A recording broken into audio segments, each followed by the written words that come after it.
সকলেই বুঝতে পারছেন একমাত্র প্রধানমন্ত্রীর হাত ধরেই জনজাতিদের উন্নয়ন সম্ভব। তাই সকলেই এখন বিজেপির সঙ্গে মিলেমিশে একাকার হয়ে গেছে।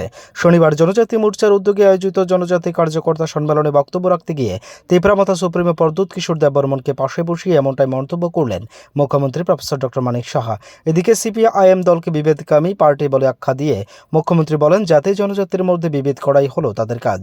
শনিবার জনজাতি মোর্চার উদ্যোগে রাজধানীর টাউন হলে আয়োজন করা হয় জনজাতির কার্যকর্তা সম্মেলন শুরুর আগে রবীন্দ্র শতবার্ষিকী ভবন থেকে এক বর্ণাঢ্য সুদীর্ঘ শোভাযাত্রার আয়োজন করা হয় মোর্চার পক্ষ থেকে।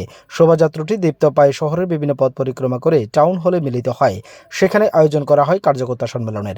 সম্মেলনে উপস্থিত ছিলেন দলের প্রদেশ সভাপতি রাজীব ভট্টাচার্য, জনজাতি মোর্চার প্রদেশ সভাপতি পরিমল দেববর্মা, মুখ্যমন্ত্রী প্রফেসর ডক্টর মানিক সাহা, প্রাক্তন মুখ্যমন্ত্রী তথা বর্তমান লোকসভা পশ্চিম আসনের প্রার্থী বিপ্লব কুমার দেব, পূর্ব আসনের প্রার্থী কৃতি সিং দেববর্মন, তীব্রামাতা সুপ্রিমো প্রদ্যুৎ কিশোর দেববর্মন, মন্ত্রী বিকাশ দেববর্মা সহ অন্যান্যরা। সম্মেলনে বক্তব্য রাখতে গিয়ে মুখ্যমন্ত্রী প্রফেসর ডক্টর মানিক সাহা বলেন, প্রধানমন্ত্রী বলেছেন, যতক্ষণ না উত্তর পূর্বাঞ্চল উন্নতি হবে ততক্ষণ দেশের উন্নয়ন হবে না। এর মধ্যে আমরা সংযোজন, যতক্ষণ না জনজাতিদের উন্নয়ন হবে ততক্ষণ ত্রিপুরার উন্নয়ন সম্ভব নয়।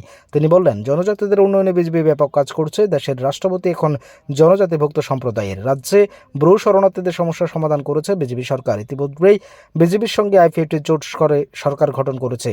বর্তমানে তীব্রামাতা চলে এসছে বিজেপির সঙ্গে। অর্থাৎ সকলে বুঝতে পারছেন একমাত্র প্রধানমন্ত্রীর হাত ধরেই জনজাতিদের উন্নয়ন সম্ভব। তিনি বলেন, এখনই সব মানুষের একাকার হয়ে গেছেন।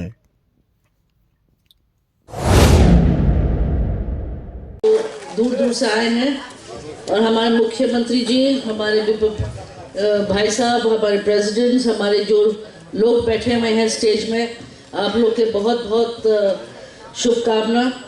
आने वाले चुनाव में हमारे लिए ये ज़रूर पहले बार है, पर हमें पूरा विश्वास है कि हम आपके लिए ज़रूर काम करेंगे, साथ मिलके करेंगे, उन्नति करेंगे। और हम नहीं चाहते कि हमारे कोई भी बहन भाई लोग अभी एक दूसरे के लिए छोटे छोटे चीज़ के लिए हम लोग लड़ाई करें।